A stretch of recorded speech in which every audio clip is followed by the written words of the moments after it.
حسن نور توقما هيك كرم يدولك كم بولاي دول مبانا جاجو ما هايسا هذا أنت اسكو درسبي نين جاجي هيك أنت أوبايلو ده هاي يدولك نكاتي ميت كاستبول بوليس هاي يدولك نداعي في مدارا ودعنتي سيدولك إنكو سويشنا اسكولين علمين سلوبة باريا ماموين كان هبني ما تركت لمرنا سلوبة باريا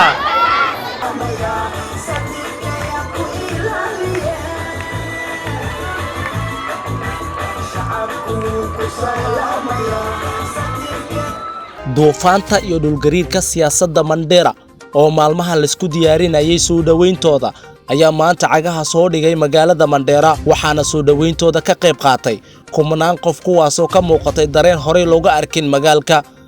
dadka iyo gawaarida ayaa qabsaday wadooyinka ugu weyn magaalada Mandera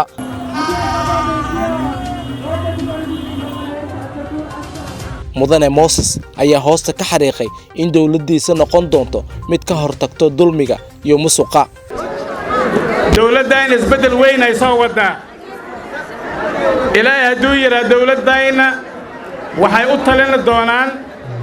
oon lacag aan gaar u dhigi doonaa haweenaydii iyo dhalinyaradayna inaan lacag siina oo ay ku shaqaystaan oo ay bacsharo ku suubsadaan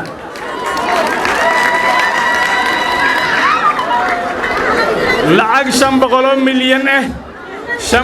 milyan ayaan sanad walba bixin doonaa oon ummadda aan siin doonaa oon riba lahayn oon interest lahayn oo ay ku shaqaystaan oo bacsharo ay ku furtaan ayaan insha Allah aan gaar u dhigi doonaa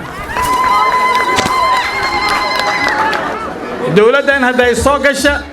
shaqaalaha mishaarkooda waan fiirinaynaa waan ugu daraynaa home guards miyaa tiraahdaa wiilashaan oo home guards oo magaaladan xukumahay oo amniga magaaladana gacanta ku hay iyo hooyooyinkayna oo environmental ku jira oo geedaha biyaha waraabiya mishaarkooda annagu waxaan ugu dhigi doonaa 10,000 maxay tahay 10,000 maxay deeqdaa 10,000 yaa wax u tartaa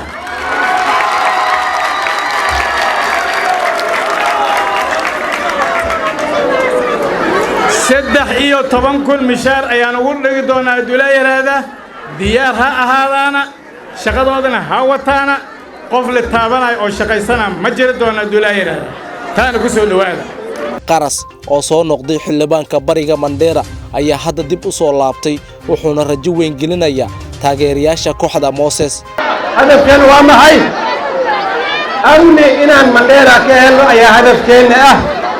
inaan horumar helna ayaa hadafkeena ah inaan cadaalad helna ayaa hadafkeena ah Soomaan hii team Moses Qaras tunategemea wananchi wa Mandera na sisi pia tutasimamia amani na inshallah tutaleta maendeleo na pia tutaleta usawa amani